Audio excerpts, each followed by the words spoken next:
को रोकते हुए वसुदेव जी के पीछे पीछे चल पड़े।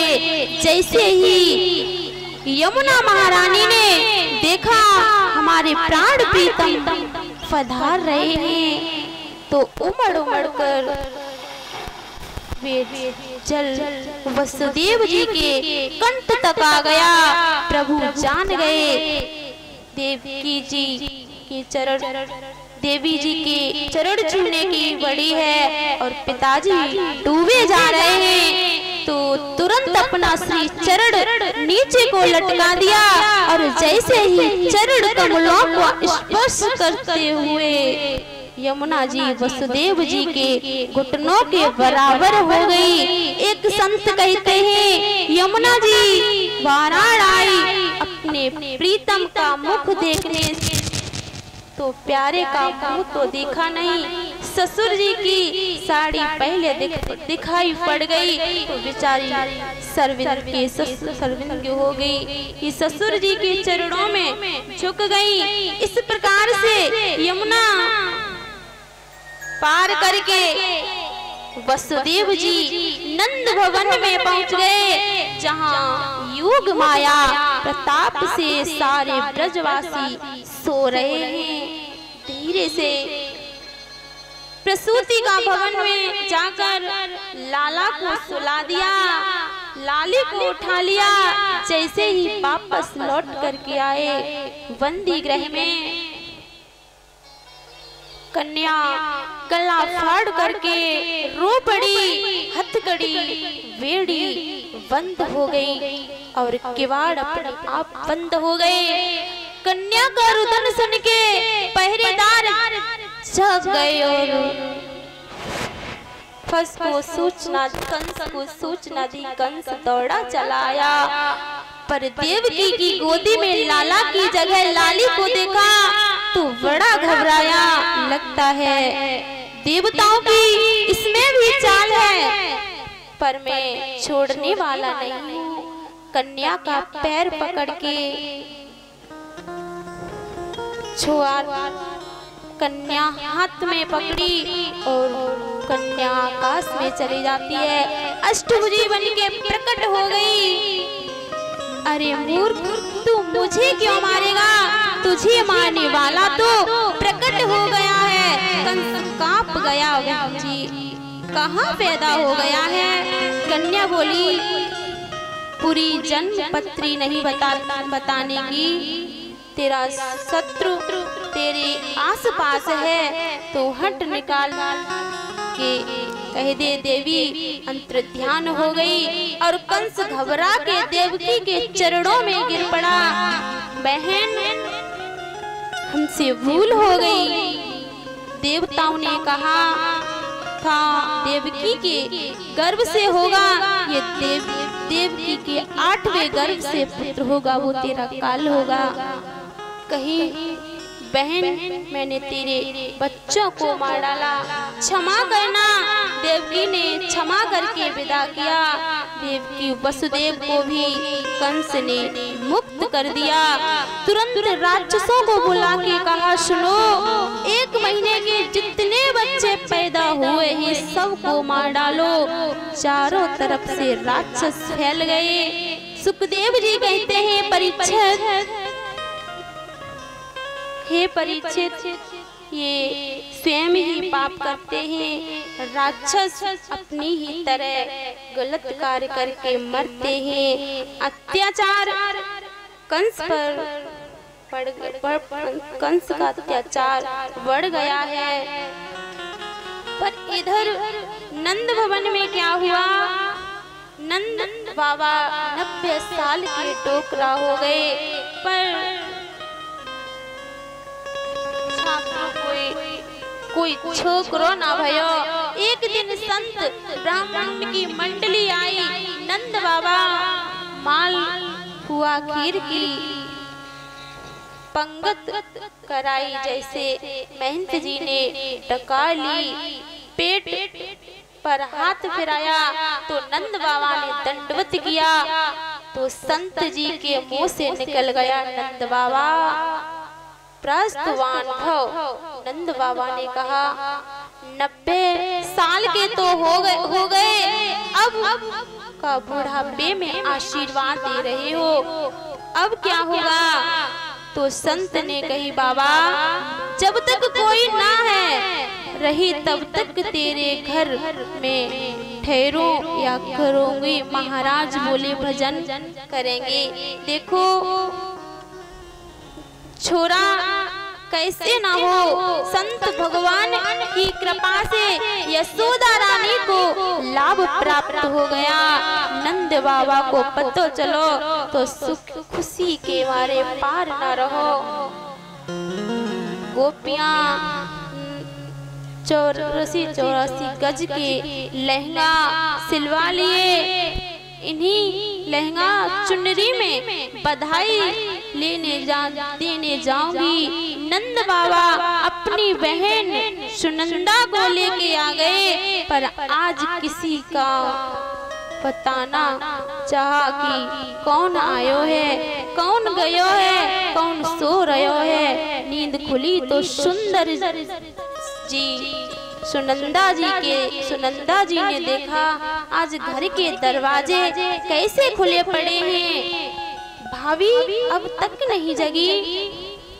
जो यशोदा के कक्ष में झांक करके देखा क्या कि यशोदा भाभी तो गहरी नींद में सो रही है, पर एक नील कमल जैसा लाला किलकारियां मार रहा है। पास में जाकर देखा तो चिल्लाने लगी, है गयो ग्वाल सब दौड़े, कहाँ है गयो। भयो हाथ बोली, कहूँ ना भयो, रो बताओ मेरे भैया कहाँ हैं। ग्वालों के संग में बैठे हैं। सुनंदा जी ने दौड़ कर गई तो नंद बाबा माला जप रहे थे, और मंत्र कौन सा जप रहे थे? अभय तो भयो नाय, आगे पतो नाय, अभय तो भयो नाय, और आगे को पतो नाय। सबके मन सवेरे से मंत्र जप रहे थे। सुनंदा जी ने पूछा, बात क्या है, बोलो। पहले इनाम क्या है? तिजोरी की चाबी रख दी। तब बोली, तेरे घर में लाला जन्म है। बोले, नंद के लाला नंद भगवान की।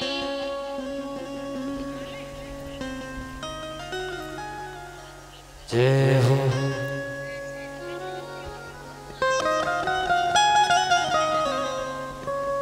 खुशी के मारे नंद बाबा इतनी जोर से उछल पड़े जैसे 16 साल के दोबारा हो।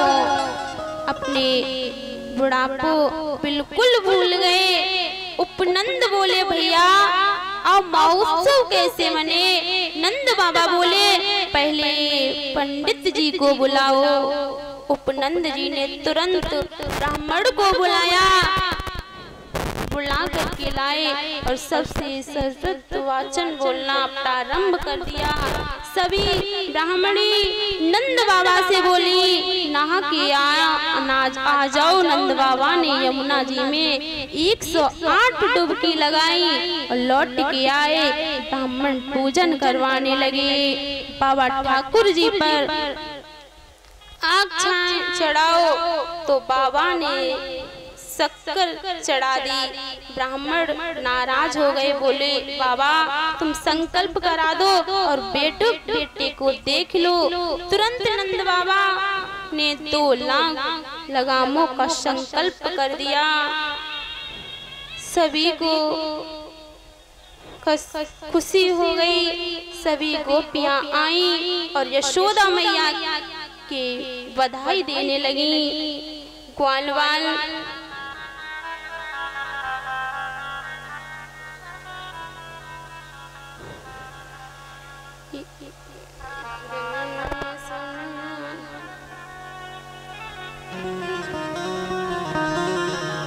कन्हैया झूले पाल नानक धीरे जो का दियो। कन्हैया झूले पाले नाथ धीरे जो आदि जो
बधाई देने लगी और नंद बाबा से बोले, नंद बाबा, अरे बाबा जल्दी से लाला को मुखड़ा तो दिखा दे। नंद बाबा बोले, जब मोरा भीतर जाए न जाने न दियो तो को का मुखड़ा दिखा दो। एक ग्वाला बोला, बाबा जब लाला को मुँह न देखो जाए तो नाच के भीतर जाओ जानो चाहिए। नंद बाबा सभी ग्वालों के साथ नाचने लगे। एक ग्वाल ने सोची, बाबा को नजर न लग जाए तो दही को मटका बाबा के ऊपर लौट दियो। तो अपनो मोहड़ो पहुँच के बोले, चोरी दारी के मेरो सब संहार बिगाड़ दियो। नंदजू ग्वालन पर आप पकड़े, कहने लगे, नाचने को व्यवसाय हो, मूद भरे बस पेट न चले। तब नंद बाबा सबके मन भाए, नाच देख करके नंद बाबा तब नाच नाच कर अमंगल झाड़ों पर काहू ला दो नंद के ऊपर झाड़ दियो। सब लोग हर्ष के बोले, नंद बोलो नंद की लाला की जय हो। सब गोपी ग्वाल धीरे धीरे पालना में झुला रहे हैं और मधुर मधुर गीत गा रहे हैं। श्री सुखदेव जी कहते हैं, महाराज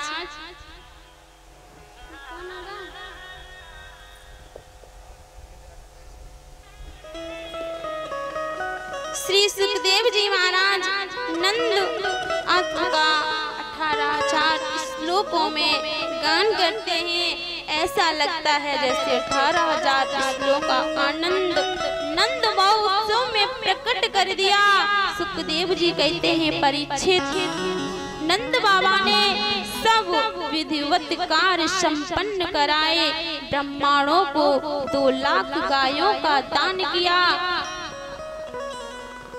अन्न के साथ बड़ा विशाल पर्वत बना करके ब्राह्मणों को भेद किया, भेंट दिया। गोपियां दौड़ती हुई आ रही हैं, लाला को आशीर्वाद दे रही हैं। अरे मैया, तेरो लाला हजारन वर्ष तक हम ब्रजवासियों की रक्षा करे, ये आशीर्वाद दिया। उधार मन हो करके आज जो भी हाथ लगता है नंद बाबा उसी को लुटा देते हैं। नंद बाबा इतने मग्न हो गए कि अपना सर्वस्व लुटा बैठे। लाला के जन्म में रोहिणी मैया भी आई, अपने लाला के जन्म महोत्सव में और खूब बधाई गाई।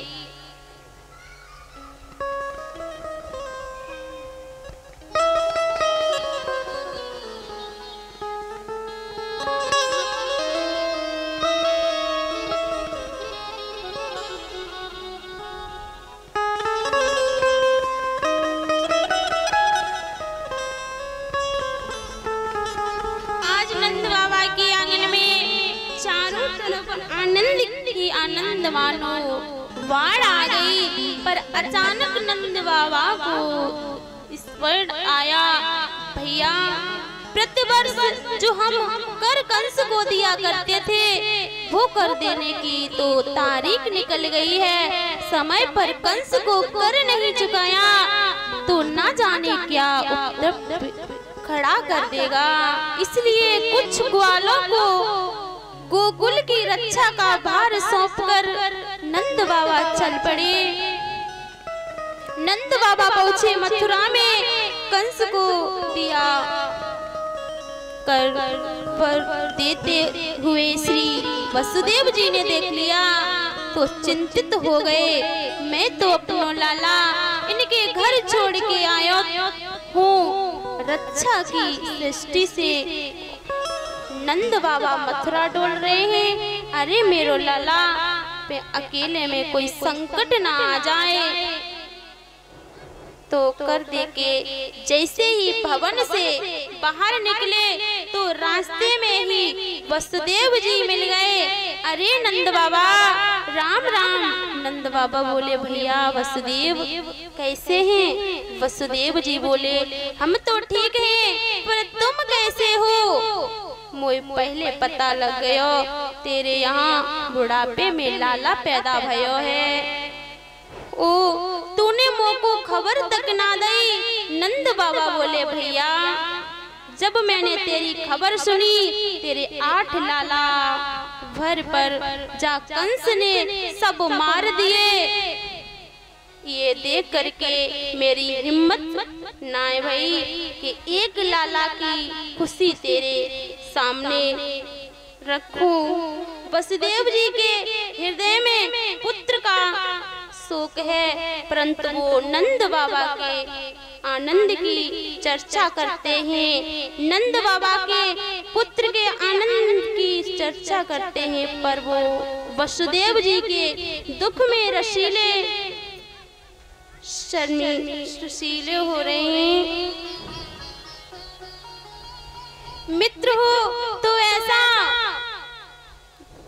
निजी दुख गिरे रज कर जाना, अपना दुख गिरे रज कर जाना, अपना दुख गिरे रज कर जाना, मित्र का दुख रज मेरो समाना, मित्र का दुख रज मेरो समाना।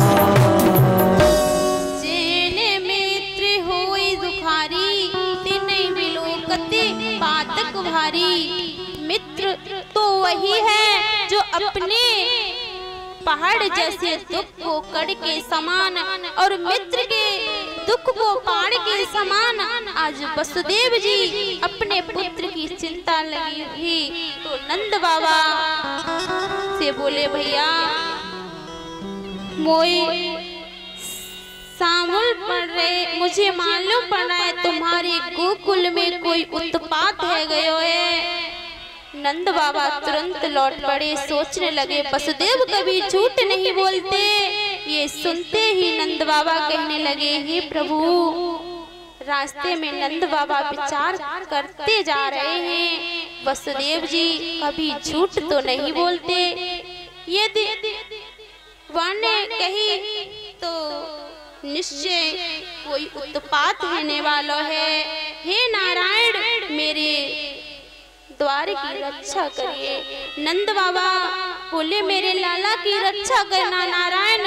घर को भागते हैं और नंद बाबा घर पहुंच गए। तब तक कन्हैया की मौसी पहुंच गई।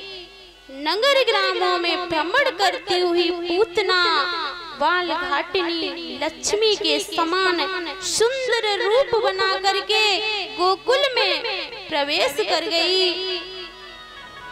गोपियों का झुंड बधाई लिए जा रही थी तो गोपियों में के पूतना पहुंच गई। नंद भवन में अंत गोपियां यशोदा मैया को बधाई दे रही थी। पूतना ने कहा मैया तेरो लाला कहाँ है, वाके दर्शन कर लूं।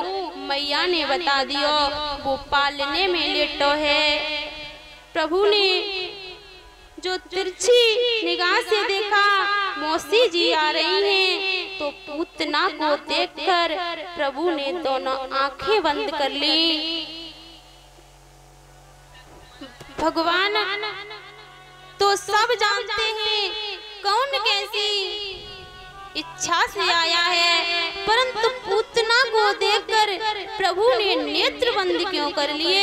इस पर बड़े सुंदर उपदेश हैं। क्या प्रभु ने सोचा माखन मिश्री खान पाको, माखन मिश्री ना खान पायो और ये विष पिलाने आ गई। काम तेरो भोले, ये तो काम भोले बाबा को है। उनका ध्यान करने लगे आंखें बंद करके। पूतना ने देखा तो समझ बैठी बालक सो रहा है। साधारण शिशु मान करके पूतना ने प्रभु को उठा लिया और अपनी गोद में लेकर अपना स्तन जैसे ही प्रभु के मुख में दिया। भगवान ने जब पीना प्रारंभ किया तो सबसे पहले विष पिया, दूध पिया और दूध समाप्त हो जाने लगे तो प्राणों का पान प्रारंभ कर दिया। जो प्राण खींचने लगे, स्तनों में भयंकर वेदना होने लगी, पूतना के प्राण निकलने लगे तो बड़ी भयंकर चीखती हुई आई, अरे बेटा छोड़ दे। भगवान बोले, मौसी अब छोड़ने से काम नहीं चलेगा। पूतना प्रभु को लेके भागी। ज्यों ही प्रभु ने उसके प्राणों का हरण किया, विशाल रूप बना के एकदम से धड़ाम सीना जमीन पर गिरी। 6 कोस तक के वृक्ष सब टूट गए और सब चकनाचूर हो गए। इतनी तेज आवाज की मैया तो घबरा के दौड़ के मैया पालना से पहुंची, पर पालना में मैया घबरा गई, मेरो छोरा कहाँ चलो गयो है। बाहर निकल के इधर उधर देखा कि पर्वत आकार देह पड़ा है और उधर पर बैठे प्रभु खेल रहे हैं। सभी ब्रजवासियों ने लाला को नीचे उतार मैया की गोदी में ला के दिया तो अपना स्तन पान कराया। दूध पीने लगे तो कन्हैया तो शांति हुए। ये पूतना के पास कैसे पहुँचे और ये तो कैसे मर गई। मैया लाला को लेके घर आई और गऊ को से नभाया, फिर मैया के गौमूत्र से स्नान कराया। लाला पे जब कोई संकट पड़े, मैया सबसे पहले पल्लव में स्नान करावे। माता की पंचकत्व में अपूर्व शक्ति है। फिर गाय की पूंछ से मैया झाड़ा मारने लगी। आज मैया भगवान का नाम लेकर प्रभु को ही शक्र बना रही है।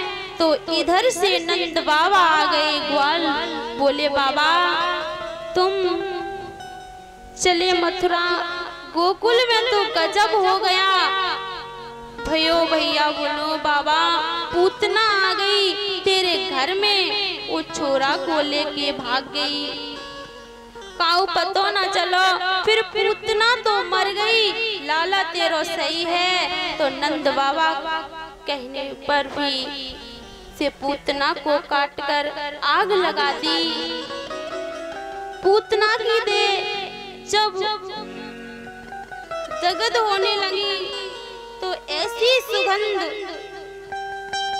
निकली कि पूरा ब्रजमंडल सुगंधित हो गया। परीक्षित ने कहा महाराज पूतना से सुगंधित कहाँ से निकली। कहेगा अरे जिसके गोद में जाकर प्रभु ने दूध पान किया हो वो पापनी कहने योग्य नहीं है, पर धन्य है प्रभु की लीला।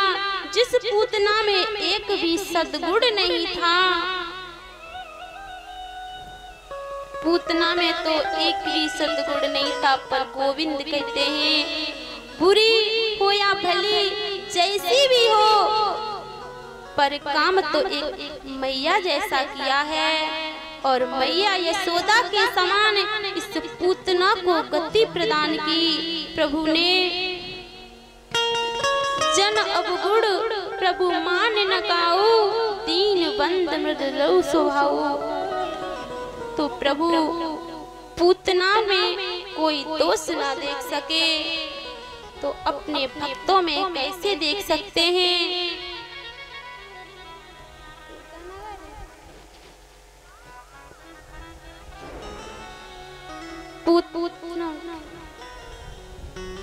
पर एक दिन प्रभु का जन्म नक्षत्र आया मैया ने बड़ा सुंदर श्रृंगार करके पालने में सुला दिए। प्रभु लेटे लेटे करवट बदल दी तो ये देखा तो मैया खुश हो गई। मैया ने पूरे गांव में करवट बदलने को बिलौआ लगवा दिया। गोपियां दौड़ी आई, मैया करवट बदलने लगी और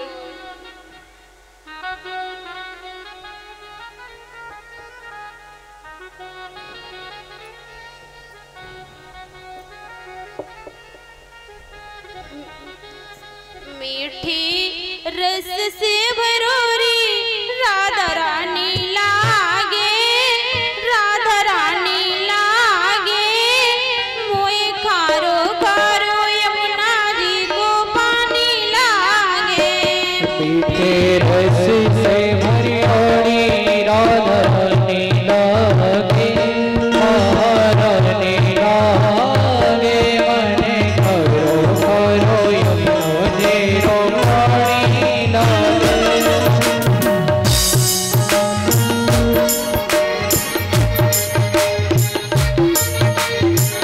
राधे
मैया बोली छोरा अभी सोयो है, शोर मत मचाओ, जग जाएगा। गोपियां बोली मैया शोर तो हो गयो। तो मैया ने लाला को पालना से पालना बाहर गाड़ी के नीचे लटका दियो।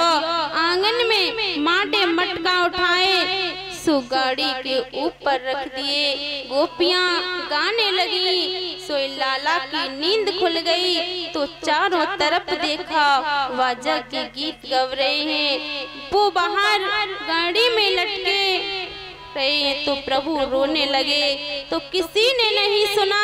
तो भगवान ने वह गाड़ी में लात मार की, गाड़ी आकाश में उड़ गई, नीचे गिरी तो टूट गई, सभी मटके टूट गए। बोलो नंद की लाला की जय हो, राधा रानी की। बाबा नंद ने जब उखल से बने कन्हैया को देखा तो नंद बाबा चिंतित हो गए।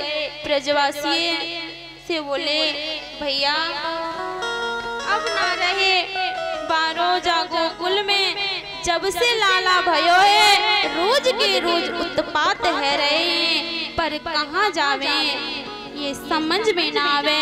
उपनंद बोले बाबा एक जगह बहुत प्यारी है, कौन सी? बोले अपने ब्रज में कई वन हैं, वृंदावन, निधवन, वेलवन, पर इन समय सबसे सुंदर वन एक ही, वो है वृंदावन। जहाँ तुलसी के ही सुंदर सुंदर पौधे शोभित हैं, वो वृंदावन, अथवा जहाँ भक्तों का नित्य निवास है, शो वृंदावन। वृंदावन की महिमा सुनते ही बहुत अच्छा कहने लगे, हमको भी बहुत पसंद है। सभी ने अपना सामान बैलगाड़ियों में लाद करके गाय बछड़ों को हाँक के गोकुल से वृंदावन आ गए।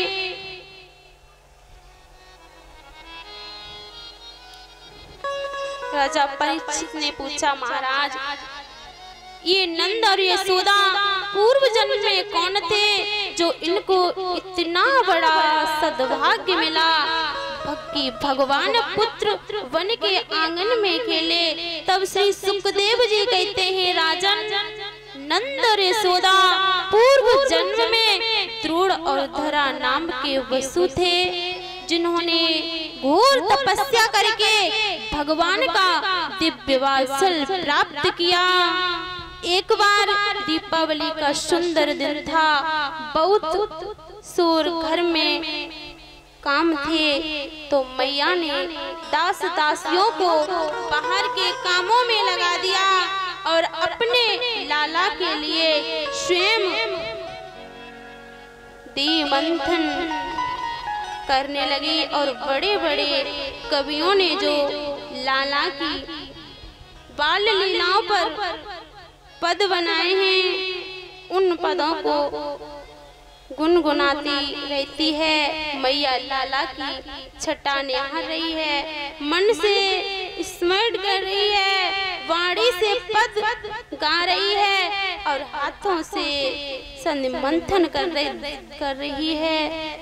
मनसा वाचा कर्ता तीनों प्रकार से मैया लाला के लिए समर्पित है। और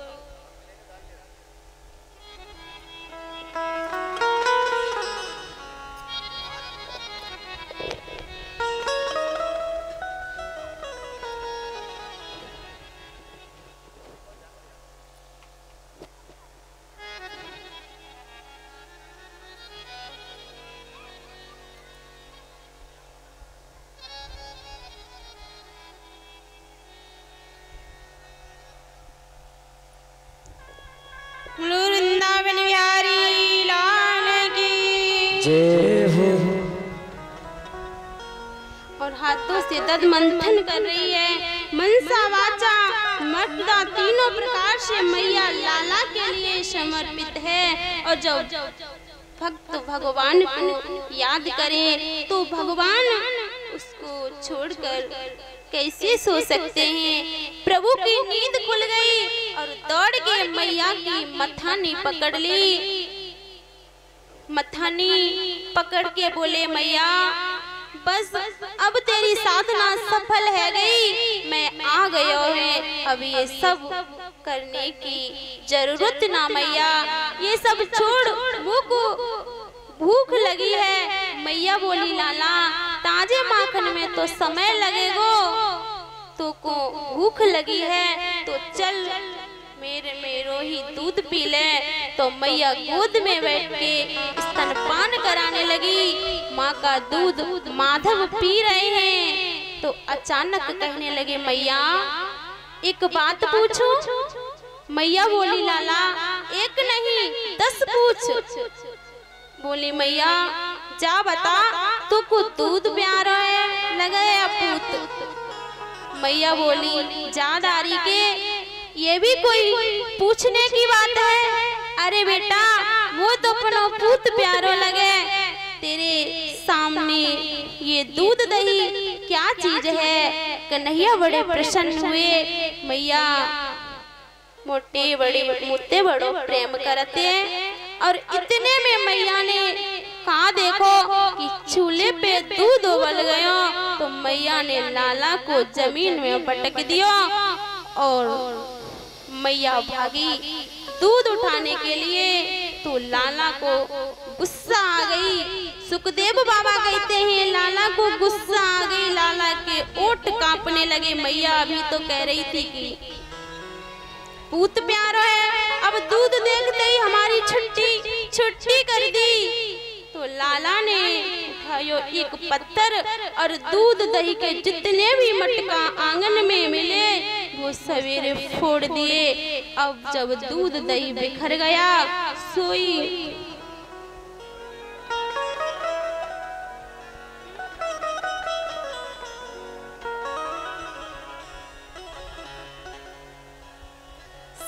आंख मीड़ कर रोने लगी। भगवान आज मैया बहुत मारेगी, इतना नुकसान कर दिया। गुस्से में आके तो लाला रोने लगे और बंदरों को बुला करके उखल में खड़ा करके लुटाने लगे। बोले, आज हमारे घर में ही भंडारा है। मैया ने उधर दूध उतारा और धम धम की आवाज सुन के मैया दौड़ के आई और जो देखा कि आज तो घर में ही मटका फूट गए। अरे राम राम, अब तक मोए विश्वास ना भयो, तो पर आज विश्वास है गयो। गोपियां बिल्कुल ठीक कहती थी, आज तो इसने ही मेरे दादी के जमाने के मटका तोड़ दिया। तो मैं आज जाए छोड़ने वाली ना हूँ। मैया ने उठाई साटी, जो लाला को पकड़ने को भागी तो लाला ने दौड़ लगाई। अब आगे आगे कन्हैया, पीछे पीछे मैया दौड़ रही है। बहुत भागी मैया पर पकड़ में नहीं आए कन्हैया। मैया तो पसीना पसीना हो गई, लाठी टेकते टेकते बैठ गई। देख लाला, तू पकड़ में आ जा, नहीं बहुत मारूंगी। कन्हैया बोले, मैया तू मारेगी